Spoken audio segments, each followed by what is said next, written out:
السلام علیکم ورحمۃ اللہ وبرکاتہ۔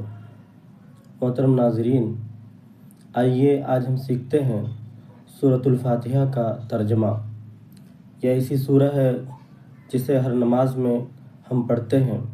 آئیے ہم جانتے ہیں کہ اللہ سبحانہ و تعالیٰ سے ہم نماز میں کہتے کیا ہیں۔ اعوذ باللہ من الشیطان الرجیم، بسم اللہ الرحمن الرحیم۔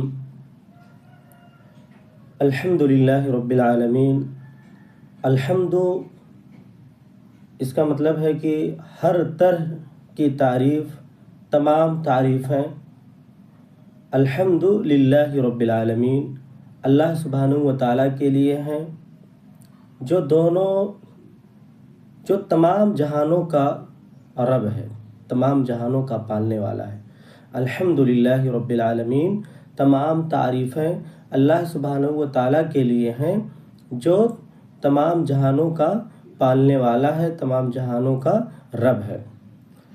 الرحمن الرحیم، جو بڑا مہربان، خوب رحم کرنے والا ہے۔ مالک یوم الدین، بدلے کے دن کا مالک ہے، بدلے کے دن کا حاکم ہے۔ ایاک نعبد و ایاک نستعین، ہم تیری ہی عبادت کرتے ہیں اور تجھ ہی سے مدد چاہتے ہیں۔ ایاک نعبد و ایاک نستعین، اہدنا الصراط المستقیم، تو ہمیں سیدھی راہ پر چلا۔ صراط الذین انعمت علیہم، ان لوگوں کے راستے پر جن پر تو نے انعام کیا۔ صراط الذین انعمت علیہم غیر المغضوب علیہم ولا الضالین، ان لوگوں کے راستے پر نہیں جو جن پر غضب نازل کیا گیا، غیر المغضوب علیہم، ان لوگوں کے راستے پر نہیں جن پر غضب نازل کیا گیا، ولا الضالین، اور نہ ہی گمراہوں کے راستے پر۔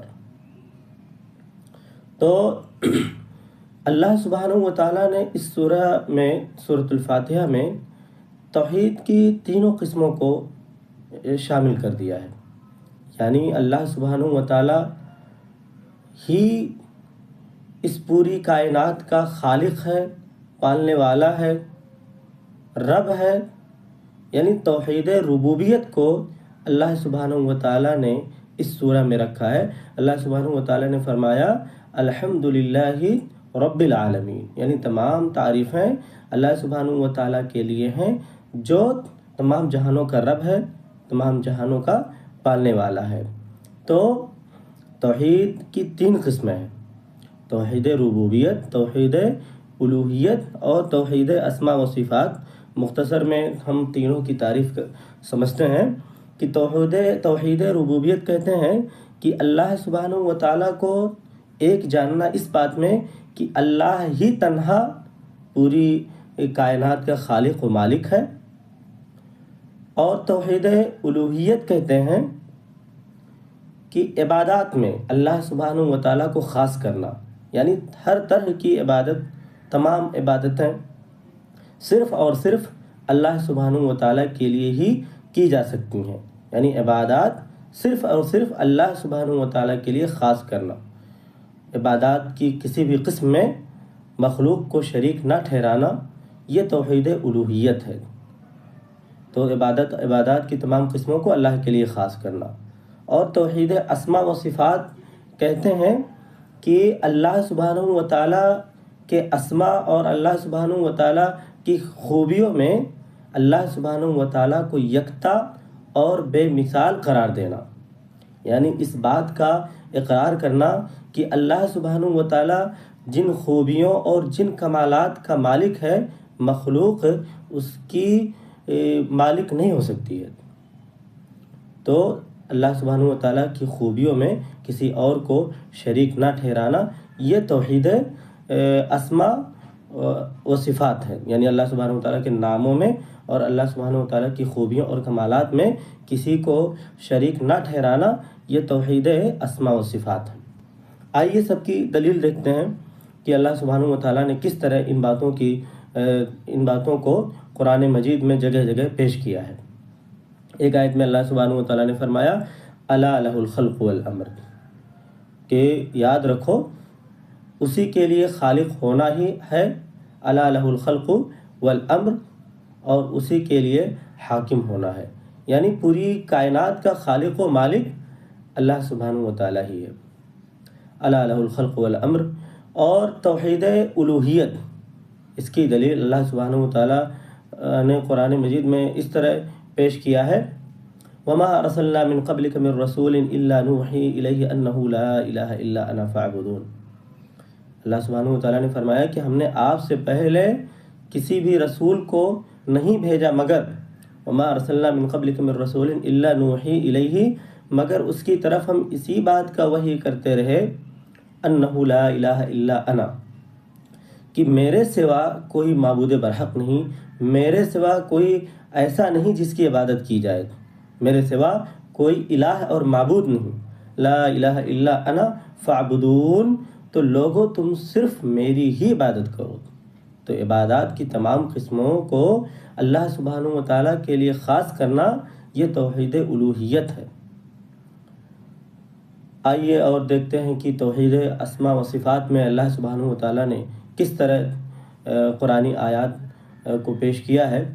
تو ہم قرآن مجید میں ایک آیت پڑھتے ہیں، لیس کمثلہ شیء وہو السمیع البصیر، کہ اللہ سبحانہ و تعالیٰ کی طرح کوئی چیز نہیں ہے، یعنی اللہ کی جیسی کوئی چیز ہے ہی نہیں، یعنی جن خوبیوں کا مالک اللہ سبحانہ و تعالیٰ ہے ویسی خوبی کسی اور کے اندر نہیں پائی جا سکتی۔ لیس کمثلہ شیء وہو السمیع البصیر، وہ خوب اچھی طرح سے سننے والا اور خوب اچھی طرح سے دیکھنے والا ہے۔ تو دیکھتا تو انسان بھی ہے، سنتا تو انسان بھی ہے، لیکن جن خوبیوں کے ساتھ، جن کمالات کے ساتھ اللہ سبحانہ و تعالیٰ سنتا ہے اور دیکھتا ہے، کوئی مخلوق اس طرح نہ تو سن ہی سکتی ہے اور نہ ہی دیکھ ہی سکتی ہے۔ اللہ سبحانہ و تعالیٰ عرش پر رہتے ہوئے تمام مخلوقات کی باتوں کو سنتا ہے، اسی طرح اللہ سبحانہ و تعالیٰ عرش پر رہتے ہوئے تمام مخلوقات کو دیکھتا ہے۔ تو ہم اس بات کا عقیدہ رکھیں کہ اللہ جس طرح ہم سے دور رہ کر، ہم سے غائب رہ کر ہماری باتوں کو سن سکتا ہے اور ہمیں دیکھ سکتا ہے، کوئی اور مخلوق اس طرح کی خوبی سے متصف نہیں۔ اس لیے ہم یہ عقیدہ بالکل نہ رکھیں کہ ہم سے کوسوں دور رہنے والا آدمی، کئی ہزار کلومیٹر دور رہنے والا آدمی، یا کچھ ہی دور پر رہنے والا آدمی جہاں تک انسانی آواز نہیں پہنچ سکتی ہے، یہ عقیدہ رکھیں کہ فلاں شخص جانتا ہے اور دیکھ بھی رہا ہے اور سن بھی رہا ہے، تو یہ شرک ہوگا، کیونکہ یہ خوبیاں اللہ سبحانہ و تعالیٰ کے لیے خاص ہیں۔ لیس کمثلہ شیء وہو السمیع البصیر، کہ اللہ کے مثل کوئی بھی چیز نہیں، کوئی بھی مخلوق نہیں، وہو السمیع البصیر، وہ خوب اچھی طرح سننے والا اور خوب اچھی طرح دیکھنے والا ہے۔ اللہ سبحانہ، اور اس سورہ میں بھی اللہ سبحانہ و تعالیٰ نے کس طرح بیان کیا ہے کہ ہم بذات خود ہر نماز میں اللہ سبحانہ و تعالیٰ سے کہتے ہیں کہ الحمدللہ رب العالمین الرحمن الرحیم مالک، اللہ سبحانہ و تعالیٰ نے اپنی صفات کا ذکر کیا، الرحمن الرحیم، اللہ سبحانہ و تعالیٰ بڑا مہربان خوب رحم کرنے والا ہے، الرحمن الرحیم مالک یوم الدین۔ یہاں پر بھی اللہ سبحانہ و تعالیٰ نے اپنی صفت کا تذکرہ کیا ہے کہ اللہ سبحانہ و تعالیٰ بدلے کے دن کا مالک ہے۔ ایاک نعبد و ایاک نستعین، پھر اس آیت میں بندہ خود اللہ سبحانہ و تعالیٰ سے نماز میں کہتا ہے کہ ایاک نعبد، کہتا ہے کہ ہم تیری ہی عبادت کرتے ہیں، ایاک نعبد و ایاک نستعین، اور ہم تجھ ہی سے مدد چاہتے ہیں۔ لیکن اللہ سبحانہ و تعالیٰ اس امت پر رحم فرمائے کہ ہم اللہ سبحانہ و تعالیٰ کے دربار کو چھوڑ کر غیر اللہ کے دربار میں جاتے ہیں، وہاں پر سجدے ٹیکتے ہیں، ان سے مانگتے ہیں، یہ قطعاً درست نہیں۔ یہ اللہ سبحانہ و تعالیٰ کی کتاب قرآن مجید اور نبی کریم صلی اللہ علیہ وسلم کے فرامین کے خلاف کام ہے۔ ایک تو ہم نماز میں کہتے ہیں ایاک نعبد، ہم تیری ہی عبادت کرتے ہیں، وہ ایاک نستعین، اور ہم تجھ ہی سے مدد چاہتے ہیں، لیکن اب اگر اس طرح کسی اور مخلوق سے کوئی امید رکھے اور اس سے جا کر اولاد مانگے یا اپنی منتیں ان کے سامنے پیش کرے تو یہ بالکل درست نہیں، یہ قطعاً درست نہیں ہوگا، یہ بالکل شرک ہے۔ تو اللہ سبحانہ و تعالی ہمیں توحید کو سمجھ کر اس پر عمل کرنے والا بنائے اور اللہ سبحانہ و تعالی ہمیں شرک سے بچائے، کیونکہ شرک ایک ایسا اتنا بڑا گناہ ہے کہ اللہ سبحانہ و تعالی اپنی مشیت سے اور دوسرے گناہوں کو چاہے تو معاف کر دے۔